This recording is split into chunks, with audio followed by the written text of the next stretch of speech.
Hi, I'm Anthony Puglia, and I'm the director of the short film Faded. Hi, my name is Michelle Wiedemeyer. I played Liz Letcher. Hi, I'm Joe Stern. I played Dominic. My name is Blaine Cernak, and I did hair, makeup, and wardrobe on Faded. I'm Frank Toriano, and I played Pagliaccio in Faded.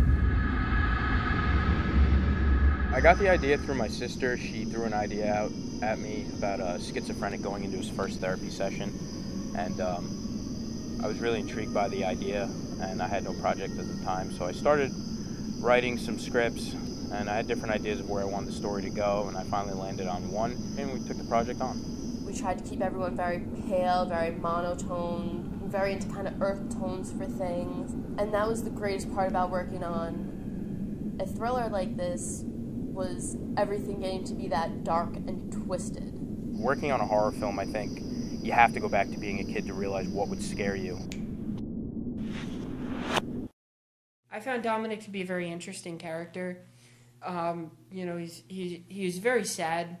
So, as I was reading the script, it's to bring out the sadness, to bring out, everything that he had. Joe was one of those actors that walked into the casting very confident and really fit the role, I think, when he walked in, and automatically I knew that was Dominic walking through the door.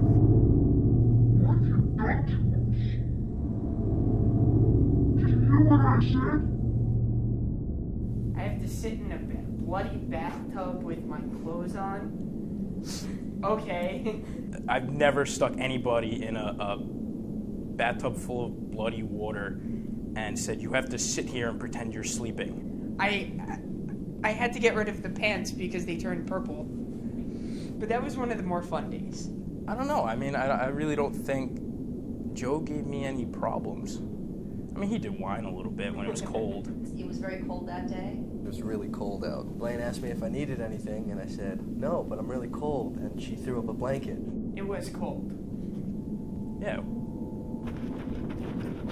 The easiest character was definitely Frankie Toriano, who played Pagliaccio, just for the fact that I knew him for such a long time, and when I was writing the script, I actually pictured Frankie as Pagliaccio. It was great because Pagliaccio stands for madness, and his attire matched what he was feeling. There was a scene where I was running behind a building, and when we were running behind the building, and after, we would look at it, see what we can do better, I scared myself because I didn't even, just to look at myself do that, it was just unreal, just how everything was. It was very creepy.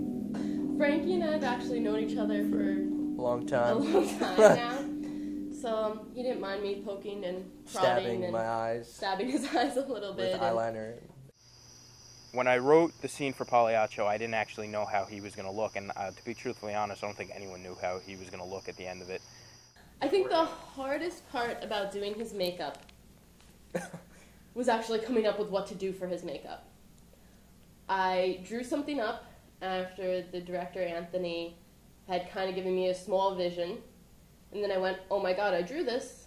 I have no idea how to put this on somebody's face. And then I did it on my own face, and I went, okay, now to figure out how to do it on somebody else. So the first trial run was definitely a little messy. Wardrobe fitting was... Interesting. I never wore tights before, especially women's tights. Yeah. They were actually my tights from high school. Oh, she's glaring at me. Your lipstick, trying to get that to stay on, and trying to get your fingernails to stay on when you kept touching everything. Yeah. And she was like my mom half the time. You can't touch this, you can't drink this, you can't eat this. If you do, your makeup's cracking. Come fix it. Anthony wore the wardrobe before anyone else. When Blaine actually started doing the makeup and the wardrobe, I actually had to be the test dummy for it and actually try everything on. Were they washed at least? No. Absolutely not. Oh.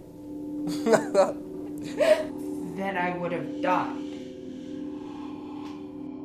And maybe it was just a nightmare. The therapist needed to be somebody who could play the character one way at the beginning and then totally role reverse it at the end And I think it really took an actor who can almost take on 2 or 3 different roles, but still put into one. And I think Linda portrayed it the best.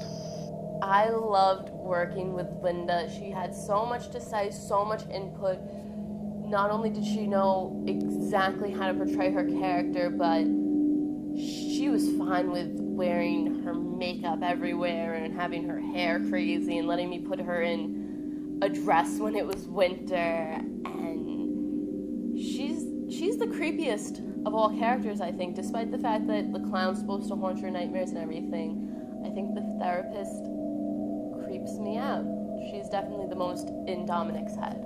I've been cast so many times as the mom, or the straight lady, or the sister, or the compassionate granddaughter, that kind of thing, that having the chance to play someone who was a bit of a psychologically warped character, a little crazy, a little not really there, actually she wasn't really there, made it a lot more alluring to me. I liked playing a character that didn't exist because it gave me the license to be more creative in developing that role. Hey, hon, can you help me with this? Be there in a minute. Eddie, I need you now. It's really heavy. This story attracted me. Originally, I had started to read the role for the therapist, and I started practicing for that, and I was prepared. I've been knowing how to give people advice my whole life, and then the mother role opened up, and that just seemed more of a challenge. The hardest part of this character would have to be the getting angry parts, and then storming out and contemplating in the bedroom for just a few minutes on whether or not I was going to be making the right decision. I have to say, a very eventful part of filming this movie was after I had that fight with my husband, and I had stormed out, and I'm standing outside of the scene, and I'm just waiting for the rest of the scene to follow through. And the next part was for my, quote, husband to, punch the picture.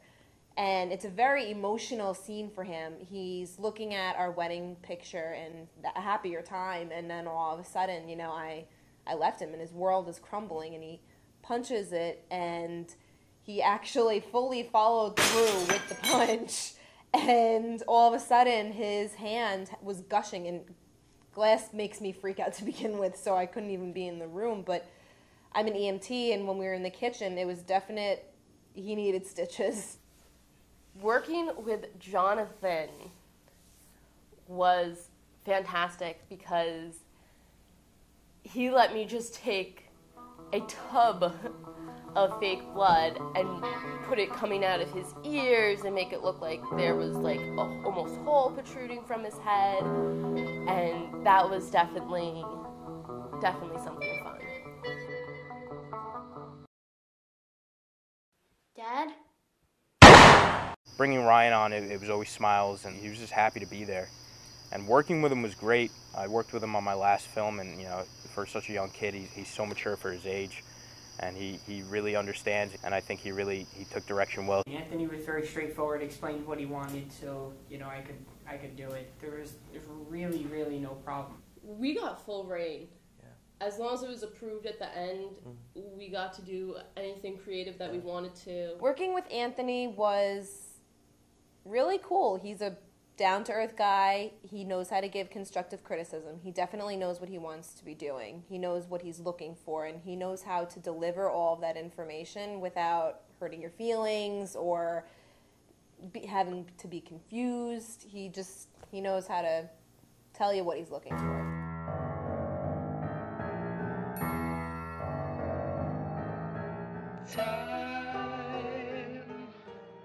The dance scene was something that I wanted to make, along with the hide-and-seek game. I think those were the 2 biggest scenes that I really wanted to make the audience feel like they were there. I already do. There are reasons why I never drive alone. The dance scene was actually added in halfway, just because the location we originally had the hide-and-seek game switched, and the next location we had a dance floor. And we realized it was a great setting, and how could we work this in? Dancing was a lot of fun. It was kind of hard to learn it at first because we didn't really know where we were going with it. We all fetched out different ideas, and we all, really determined which one was the best one to actually go with. And then after a while of practicing the dance scene, me and Joe actually became really in tune with each other. We knew which way we were gonna move, we knew how we were gonna move, and it was just exciting.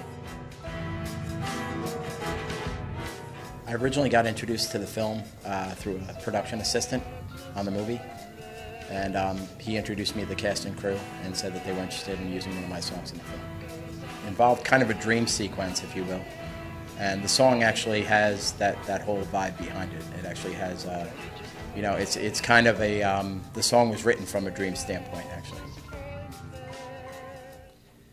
At the time we were filming, actually a little bit before we started the movie, my sister was actually diagnosed with cancer, and it was a really rough time for me and my family, and I had a whole bunch of emotions that I couldn't really get out. I was very frustrated, I was very hateful, and I was upset and I was sad, and through Pagliaccio I got out a lot of the emotions I could never get out. This movie seemed to really interfere with a lot of people's lives. I think a lot of people hit some personal problems with family or friends. I think the biggest one that really hurt me was we had a still photographer on set, and she, halfway through the film, she got into a tragic car accident and she passed away. And she was a senior in high school, and she came on just to do some photography for us, and it took the crew and the cast back. We felt like we lost one of our own. Our makeup artist, Blaine, actually became an executive producer and put money into the film because she realized how much talent, how much passion people had for this film, that it was going to go somewhere. I became an executive producer because I really wanted to see this short be everything it could. And they really pulled their own weight together just to, because they have so much passion and drive to work in film and show their art and whatever field they're doing, that they really took their time out to do it and put all their effort in.